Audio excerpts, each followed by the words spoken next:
All right, here we go with part two of the Renaissance. Part one focused more about how the Renaissance came about in the 14th century, starting around 1300s and lasting till about 1650 or so.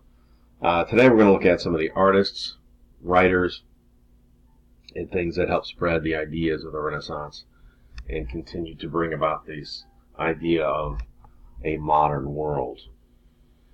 This is a very famous painting from this time by Raphael, which is called the School of Athens. Last year in World History 1 we looked at it. Lots of famous Greeks, Greek people that we had talked about on our unit on ancient Greece. He included them. So Greek literature, Roman literature, ideas, all those things were very much valued by Renaissance artists, writers, thinkers, etc. Medieval art focus was on the church. No depth, no shadow, pretty plain. What you see, you got people here, very two-dimensional, very basic. Then you have the Renaissance art, where man was the focus. They used perspective to show space and depth, and they used shadow. Okay, so there's a big difference between this piece here and this piece here. Okay, much more detailed. You've got you can see here how it goes back into the background towards the horizon, which is called use of perspective. Okay. All right, Renaissance artists. We're going to talk about two of these guys: Michelangelo, Leonardo, Raphael. We mentioned with the School of Athens, Donatello. We're not going to talk about him. All right, Michelangelo, sculptor. Use of anatomy. David and Pieta. Okay, two of the most famous sculptures the world has ever seen. And again, focus on human anatomy, which you can see here, like this detail right here, where your knee is, with your tendons and your ligaments right here. Just very super detailed, super realistic, more so than anything else before that had come before it. And this is the Pieta. David, or David. I say David because it sounds cooler, but a lot of people say David.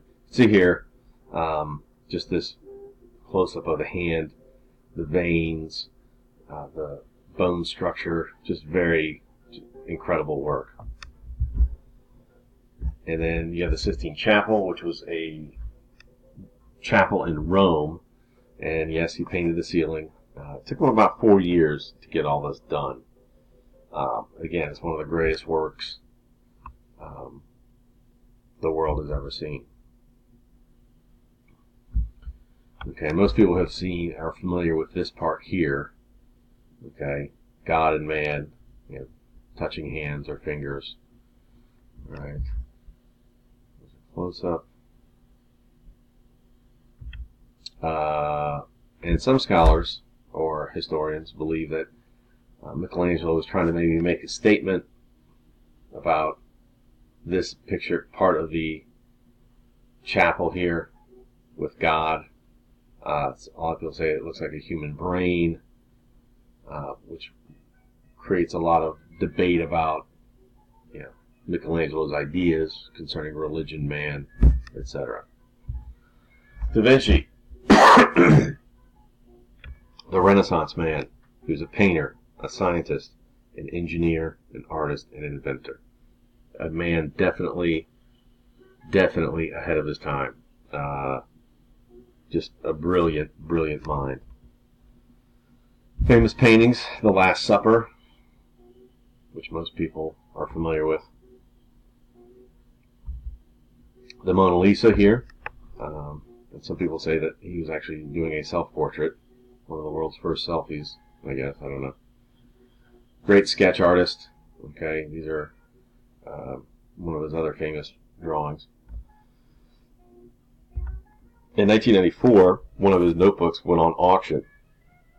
It had over 300 drawings and many written ideas, and sold for about $30.8 million. The buyer was Bill Gates, which, if you don't know who that is, he was the founder of Microsoft and one of the world's richest men at one point in time. So I guess he felt he had maybe some things in common with Leonardo da Vinci, reshaping the world and with his ideas and stuff like that. But anyway, and you can see here he developed ideas for the parachute, a submarine, a car, an airplane.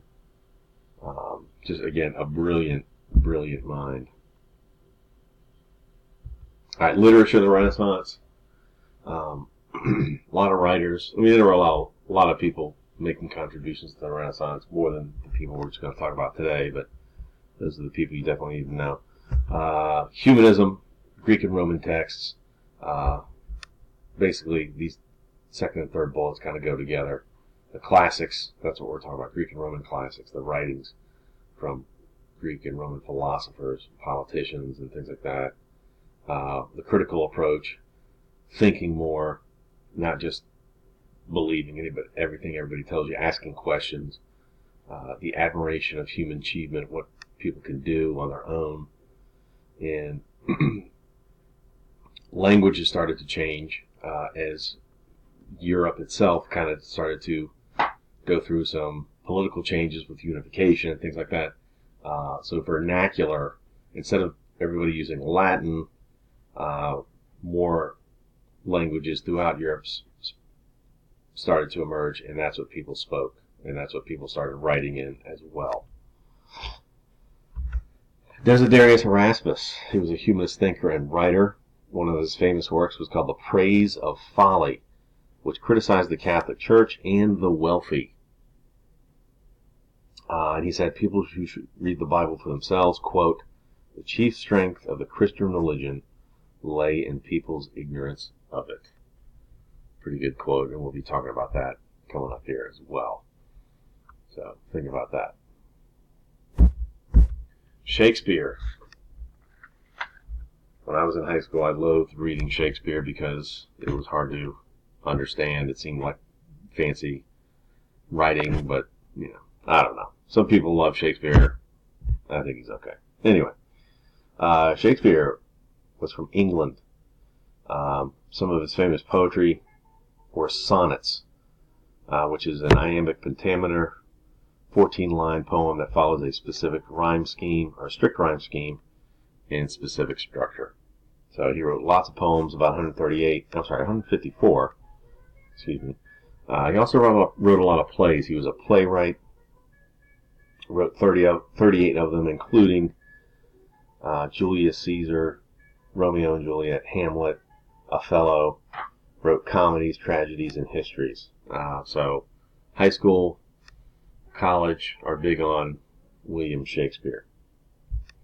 Now the ideas of Shakespeare, Machiavelli, Erasmus, Petrarch, Sir Thomas More, and some of the other guys of the Renaissance their ideas were helped spread by the printing press. And basically, Johann Gutenberg, who was from Germany, invents the printing press in 1440. Big stuff here. Books could be copied quickly. Literacy in Europe began to rise. People's knowledge increased. And things spread. Okay? Not only did you have literature being spread, you had the Bible being printed in different languages. And, literacy did rise, but it was a very slow rise. It wasn't just like, let's everybody start reading and learning to read. Again, education, literacy was still mainly geared toward the upper classes for a long time. Interesting to note, while Gutenberg invented the printing press, Chinese monks had been using block printing about 600 years before Gutenberg made his press. So block printing is you just take blocks of letters to form words, then you take the words and you put them on the press, run the ink over it with the paper or the parchment, whatever you're using. So printing had been around for a long time before Gutenberg kind of improved upon the idea that had come before him. So he is, I guess you could say, given credit, but He didn't totally invent the idea by himself. And again, here's our map of Europe. Okay, remember, Renaissance starts here in the Italian city-states and emerges into northern and western Europe up through here. Holy Roman Empire, which will later be Germany and a few other places, France, and England. All right. Questions? Again, jot them down, or if you need me to go over something, summarize these. Key points, artists, writers, printing press. And that's pretty much it. So take care of all that stuff, and we'll be going over this stuff next class.